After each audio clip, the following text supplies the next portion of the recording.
A successful South African project, whether it is a sprawling public school or a private housing development, never relies on a single person. It is delivered by a verified ecosystem of professionals. Anyone with a printer can make a business card claiming to be a master builder.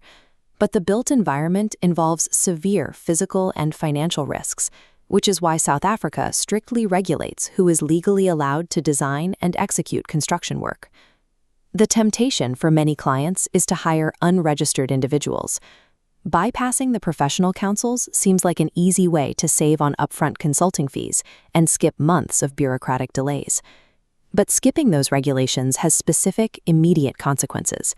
Municipalities will reject non-compliant submission drawings, insurance companies will instantly void your policy, and the likelihood of severe structural defects skyrockets. You trade short-term budget relief for the total loss of legal recourse. If the asset fails or someone is injured, the liability falls squarely on the client for hiring unverified personnel. The solution to this liability is assembling a legally accountable team. Every seat at the project table must be filled by someone verified by a recognized statutory body. We can map these roles across 4 distinct quadrants. Navigating these statutory councils moves the project from a collection of risks to a legally protected investment. Before a single trench is dug, the Design and Planning Corps must establish exactly what is physically and legally possible on your site. This starts with the town planner, registered with SACPLAN. They secure development rights and ensure the land zoning matches your intended use.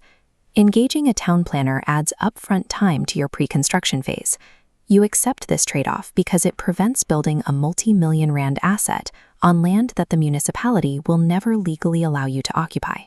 Next is the architectural professional, registered with SACAP. They are responsible for translating the concept into legally compliant municipal submission drawings and coordinating the overall design. This SACAP registration matrix details the identification of work framework. It shows how qualifications, like an NQF Level 5 certificate, map directly to specific registration tiers, such as a candidate architectural draftsperson. This system requires matching the professional's specific tier to the complexity of the project. You will also need consulting engineers registered with ECSA, covering disciplines like civil, structural, electrical, and mechanical engineering. ECSA-registered engineers introduce significant consulting fees to the budget. However, this is non-negotiable. They are the only professionals legally authorized to prove structural integrity and issue the compliance certificates required for occupation. Finally, a SACLAP-registered landscape architect handles the sustainable integration of your project with public spaces, ensuring critical stormwater compliance.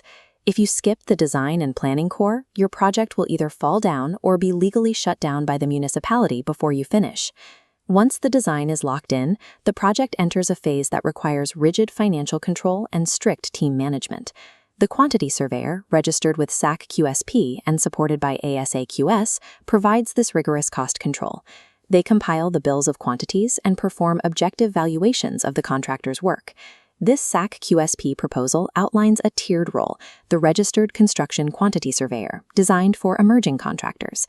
Hiring a registered QS costs a percentage of your build, preventing you from overpaying for materials or accepting invalid contractor variations.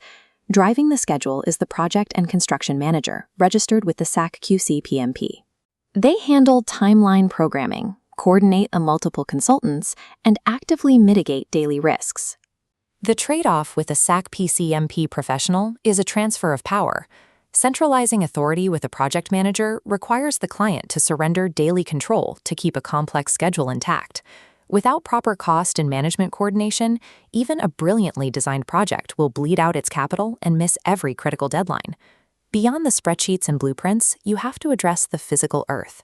This requires professionals who measure the invisible risks of the site itself. The land surveyor, registered with SAGC, defines the exact legal boundaries and provides the precise topographical data the architects and engineers rely on.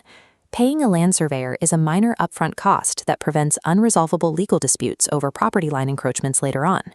You must also account for environmental assessment practitioners with EAPASA and natural scientists with SACNASP. They handle NEMA compliance, environmental impact assessments, and geohydrological surveys. Discovering an environmental sensitivity on your site will delay your construction start date, But mapping these issues early prevents government fines and permanent site shutdowns. Lastly, the property valuer, registered with SACPVP, conducts accurate feasibility studies and provides the final asset valuations that financial institutions require to approve your funding. Site intelligence professionals take unknown, potentially catastrophic underground risks and turn them into calculated, manageable, and highly precise data points. Eventually, the project moves from approved blueprints to pouring physical concrete. This is the critical execution phase of the build. On public sector projects, you must select a contractor registered with the CIDB, holding a grading that matches your specific class of works and project value.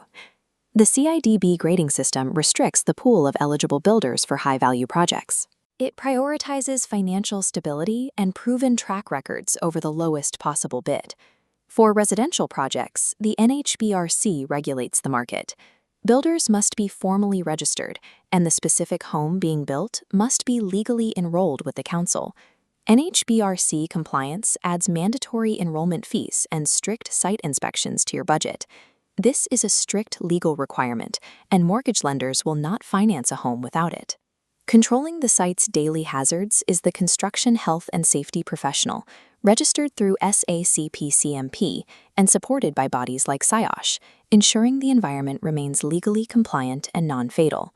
Finally, the physical execution relies on certified tradespeople, backed by QCTO, NAMB, and SETAs. Their certifications ensure that plumbing, electrical, and mechanical installations perform safely under load. Verified execution teams command higher daily rates. You pay those rates because they are the only reliable barrier preventing fatal accidents and physical building collapse. With the matrix complete, verifying every professional through their respective council before breaking ground secures the entire chain of command. This investment results in a fully accountable project. You protect your capital, and you ensure the safety of the public who will eventually use the space. If malpractice occurs anywhere in the chain, the client has a formal mechanism for disciplinary action and financial recourse against that specific council member. If a client is looking for the absolute cheapest, fastest way to throw up a temporary structure, this ecosystem will feel like an agonizing barrier.